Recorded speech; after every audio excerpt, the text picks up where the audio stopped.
அஸ்ஸலாமு அலைக்கும். நிஷாவின் குட்டி கதை. இந்த கதையில் வந்து நான் எங்கள் அப்பாவை பற்றி பேச போகிறேன். எங்கள் அப்பா, எங்கள் நன்னா, அவங்களாம் எங்கே இருந்தாங்க, எப்படி இருந்தாங்க, அதை பற்றி நான் பேச போகிறேன். பிடிச்சிருந்தா கேளுங்க, இல்லைன்னா வேண்டாம். எங்கள் அப்பா, ஏன்னா உங்களுக்கெல்லாம் இப்போத்து சூழ்நிலையில் இப்போத்து ஆளுங்களை பற்றி சொன்னால் தான் உங்களுக்கு சந்தோஷமாக இருக்கும். பழசெல்லாம் நீங்கள் இழுக்கக்கூடாதுன்னு சொல்லுவீங்க. அது எனக்கு சொல்லணும்னு ஒரு ஆசை, அதனால் நான் சொல்கிறேன். எங்கள் அப்பா சாணக்கடை வச்சுருந்தார். அதான் கத்தி சாணம் பிடிக்கிறது, வண்ணாரப்பட்டியில். அது ஸ்டாலினி ஹாஸ்பிட்டல் இருக்கு பாருங்க, அங்கே சந்தில் ஒரு கடை இருக்குது. சொந்த கடை தான். மேலே வாடகைக்கு விட்டுருந்தாங்க, கீழே சேவிங் பண்ணுறது பக்கத்தில் வாடகை விட்டுருந்தாங்க. இவர் அந்த கடையில் தான் வேலை பார்த்துட்டு இருந்தார். 14 வயசுலேருந்து அந்த கடையில் தான் சாணம் பிடிச்சிட்டு இருந்தார். அந்த சந்து உள்ள இன்னொரு சொந்த வீடு இருக்குது. அது எங்கள் வளர்த்தம்மாவும் அவங்க பசங்களாம் பொண்ணு இருந்தது. எங்கள் அப்பாவும் அவங்களுக்கு குழந்தை இல்லை. அவங்க கூட தங்கச்சின்னு ஒன்று இருக்கும், அதுவும் குழந்தை இல்லை. அவங்க வந்து 2 பேரும் ஒரு இடத்துக்கு போகும்போது அந்த இடத்துல அவங்களுக்கு குழந்தை இல்லைன்னவோ எங்கள் அப்பாவை தத்து எடுத்துக்கினாங்க பையனா. பொண்ணை லட்சுமி பேர். அதை தடுத்து எடுத்துக்கின்னு அதுக்கு முஸ்லீமில் சேர்த்து அதையும் தத்து எடுத்துக்கிட்டாங்க. அந்த வீடு இந்த வீடு இவங்க 2 பேருக்குன்னு சொல்லிட்டு இருந்தாங்க. ஆனால் வந்து 2 பேரையும் கட்டிக்க சொல்லிட்டாங்க. அது எப்படி கட்ட முடியும்? இவங்களும் தத்து எடுத்துக்கிட்டாங்க, அவங்களையும் பொண்ணையும் தத்து எடுத்துக்கிட்டாங்க. அது அண்ணன் தங்கச்சி மாதிரி தான் முறையாயிடுச்சு. இவங்க 2 பேரும் சொத்து விட்டு போயிட போகுதுன்ட்டு, அந்த இதுவும் போயிட போகுதுன்ட்டு என்ன பண்ணாங்க, 2 பேரையும் கல்யாணம் பண்ண சொல்லிட்டாங்க. எங்கள் அப்பா அதெல்லாம் வேண்டாம், நான் தங்கச்சியாக பார்த்துட்டேன், நான் வந்து கல்யாணம்லாம் பண்ண மாட்டேன் அப்படின்னு. எதிர்த்தாப்புல எங்கள் நன்னா காய்கறி கடை வச்சுருந்தார். அவங்களுக்கு 3 பொண்ணு. அதில் எங்கள் அம்மாவை எங்கள் வளர்த்தம்மா என்ன பண்ணாங்க, கல்யாணம் பண்ணி வச்சிட்டாங்க. இவரு தான் கல்யாணம் பண்ணோம், இவருக்கு யாருமே இல்லை, இவர் ரொம்ப மனசு உடஞ்சி போயிருக்கிறாரு, நம்ம தான் அவங்களுக்கு ஆதரவு கொடுக்கணுன்ட்டு எங்கள் வளர்த்தா கல்யாணம் பண்ணி வச்சிட்டாங்க. எங்கள் நன்னாக்கு கொஞ்சம் கூட இஷ்டம் இல்லை, ஆனால் கல்யாணம் பண்ணி வச்சிட்டாங்க.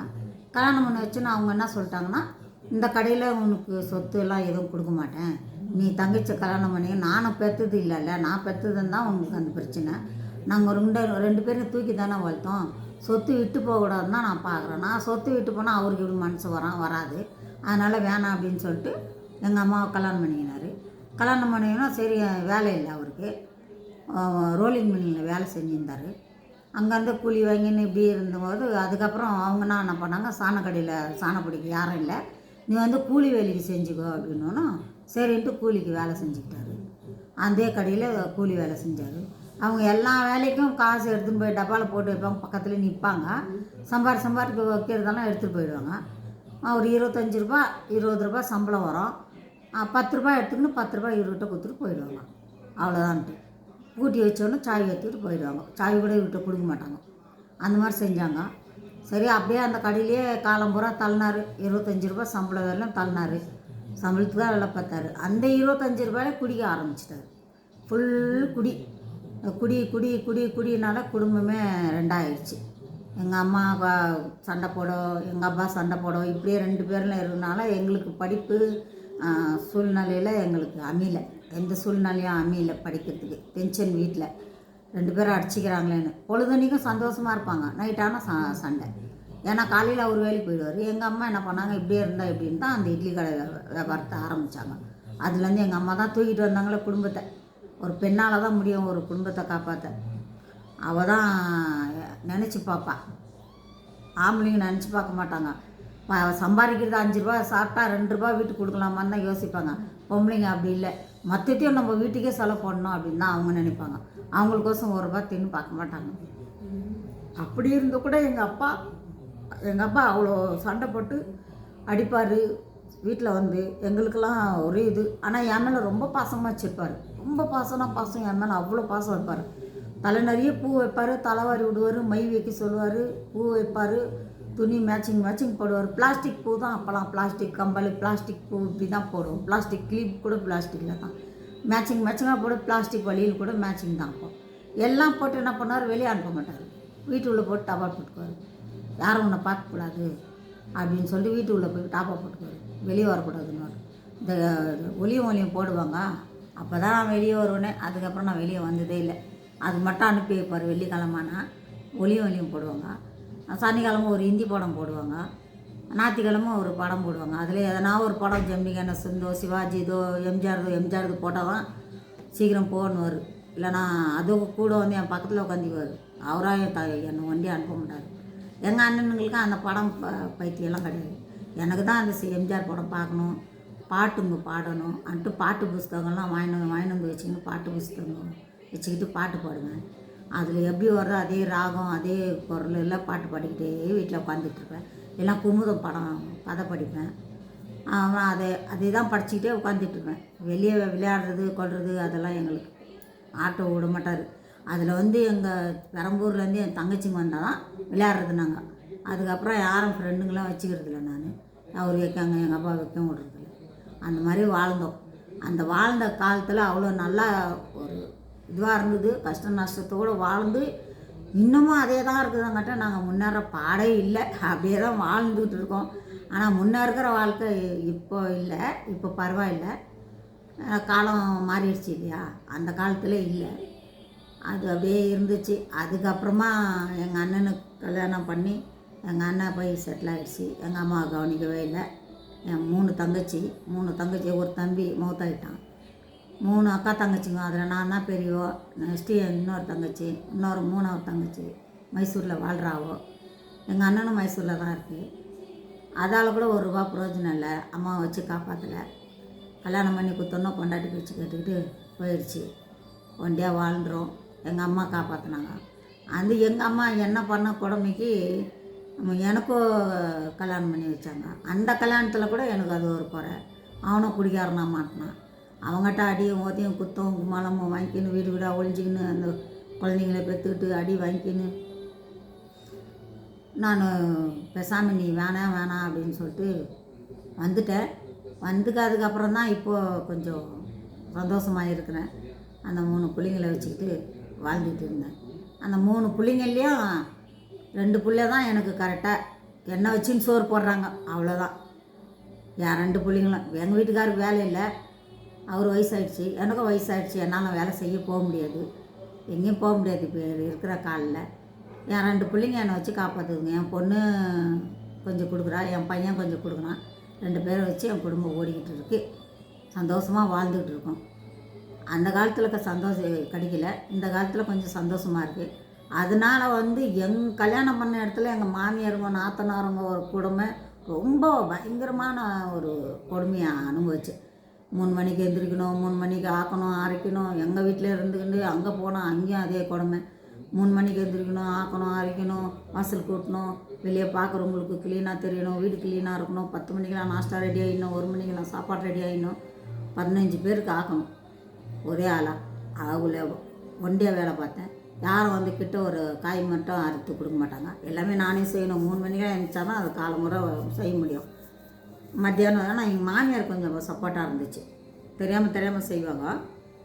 மாமியார் கொஞ்சம் சப்போர்ட்டாக இருந்துச்சு. மாமனார் சப்போர்ட் இல்லை, மாமியார் சப்போர்ட் தான். அப்படி இருந்து வாழ்ந்து சந்தோஷமாக இருந்து அதுக்கப்புறம் நான் என்ன பண்ணுவேன், கொடுமை தாங்க முடியல.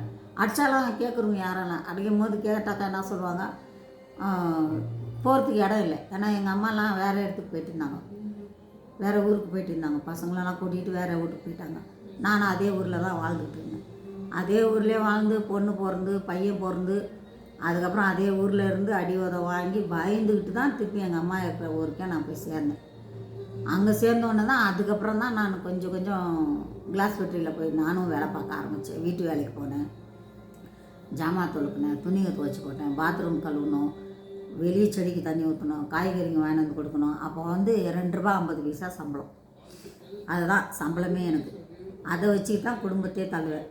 5 பைசா 4 நாள் 8 நாள் எண்ணெய் 1 ரூபா அப்படின்னு இப்படியே குடும்பம் தள்ளிக்கிட்டே போய் அதுக்கப்புறம் எங்கள் அம்மா என் கூட வந்து இருக்கிற மாதிரி இருந்து என்கிட்டேருந்தே சுருண்டுன்னு போய் சுட்டுன்னு போய் அவங்க பசங்களுக்கு தான் கொடுப்பாங்க. யாருக்கு என் தங்கச்சிக்கும் இன்னொரு தங்கச்சிக்கும் தான் கொடுப்பாங்க இல்லையா. இது நான் நல்லா வாழ்ந்த ஆரம்பித்தேன். நகை நட்டோடு நல்லா சந்தோஷமாக வாழ ஆரம்பித்தேன். திருப்பி கூப்பிட்டாங்க, திரும்பியும் போனேன். வீடு கொடுப்பாங்க, சொந்த வீடு நிறைய பெருசாக இருக்குது. சொந்த வீடுன்னா ரொம்ப பெருசாக இருக்குது.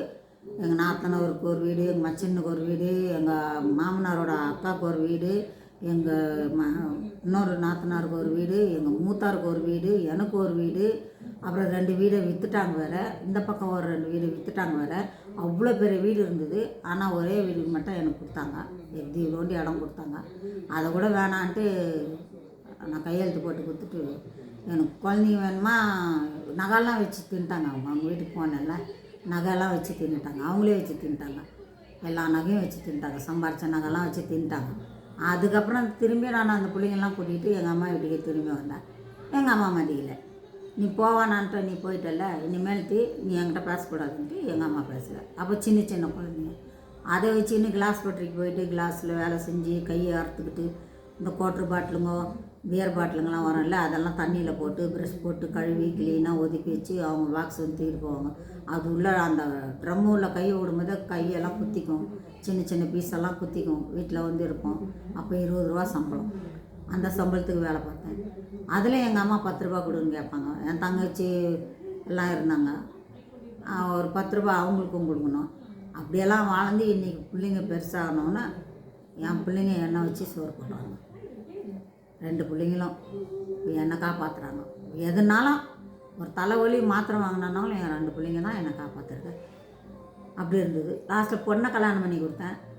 பொண்ணை கல்யாணம் பண்ணி கொடுத்தா அவனும் அதே குடிகாரனாக இருந்தான். அவகிட்டையும் அவங்க வீட்டில் மாமியாரும் 15 பேர், 15 அக்கா தங்கச்சிங்க. அவங்க வீட்டில் அண்ணன் ஒன்றே ஒன்று தான், 15 அக்கா தங்கச்சிங்க. அவங்க வீட்டில் குடும்பம் பண்ணி வீட்டில் கொஞ்சம் சோறு ஆக்குனா 15 பேரும் வந்து உட்காந்துப்பாங்க, எனக்கு கொடுன்னு.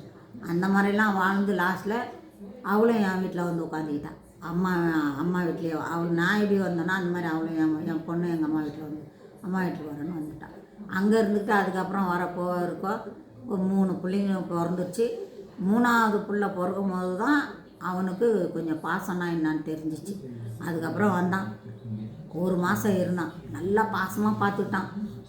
மச்சானுக்கு துணி எடுத்து கொடுக்க, மச்சான் குழந்தைங்களுக்கு துணி எடுத்து கொடுக்க, எங்களுக்கு துணி எடுத்து கொடுக்க, அவங்க பசங்களுக்கு துணி எடுத்து கொடுக்க, அந்த மாதிரி சந்தோஷமாக இருந்து சம்பாரிச்சிட்டு சந்தோஷமாக இருந்து என்ன பண்ணால் நான் இந்த வரேன் அன்ட்டு நல்லா சந்தோஷமாக இருந்தான். எனக்கும் என் மருமகன் எனக்கு பரவாயில்ல நல்லா தான் இருக்கிறான்னு நான் நினச்சி பார்க்கும் போது அந்த நேரத்துக்கு அவன் மௌத்தாயிட்டான்.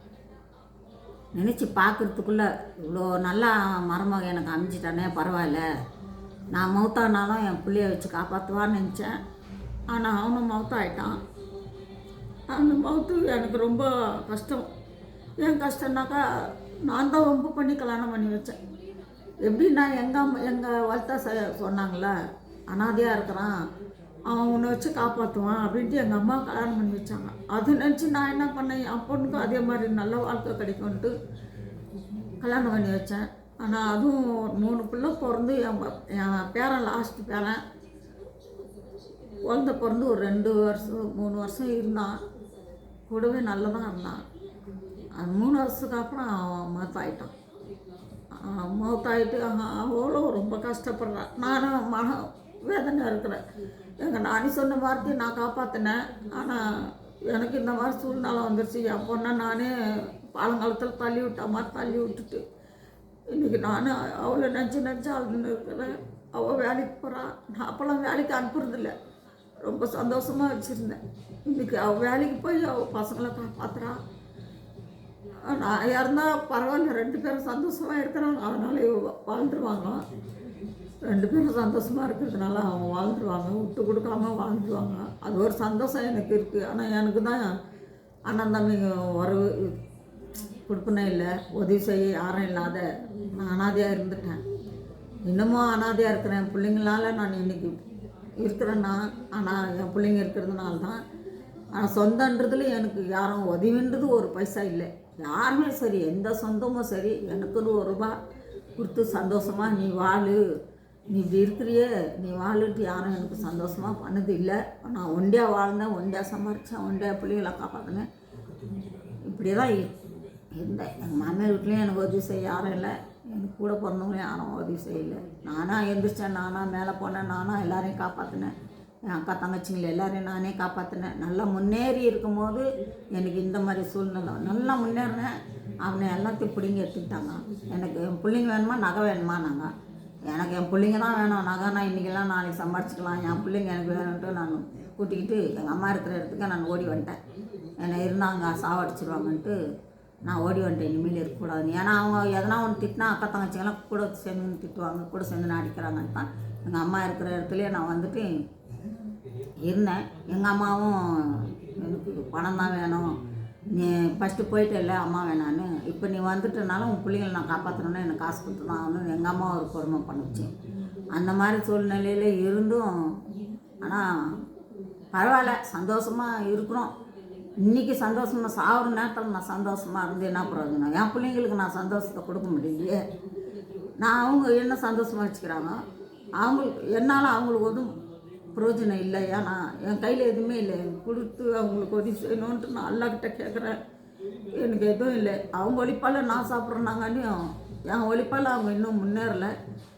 அதுக்கு அல்லாக்கிட்ட தான் நான் துவா செய்கிறேன், நல்லதே நடக்கும். நான் அல்லாவை நினச்சிட்ருக்கேன். நான் மாஸ் படிக்கிறேன். ஏன்னா அது துவா அவங்களுக்கு நல்லபடியாக வைக்கணுன்றது ஒரு ஆசை. அவங்கள நல்லபடியாக வைப்பாருன்ற ஒரு அல்லா நல்லபடியாக வைப்பாருன்றது எனக்கு ஒரு ஆசை. வைப்பார். நான் செத்தாலும் அவங்கள கை விட மாட்டேன். சந்தோஷமாக வச்சுருக்கணும்னு எனக்கு ஒரு ஆசை. என் கண்ணு முன்னால் அவங்க சிரிச்சா எனக்கு ஒரு சந்தோஷம். சைலண்ட்டாக இருந்தாங்கன்னா ஐயோ அவங்க மனசில் ஏதோ கவலைப்படுறாங்க பொழுதுன்னு எனக்கு ஒரு அதே துக்கம் ஆகிடுது. மீண்டும் நாளை சந்திப்போம் இதே குடும்பத்தோடு. அஸ்ஸலாமு அலைக்கும்.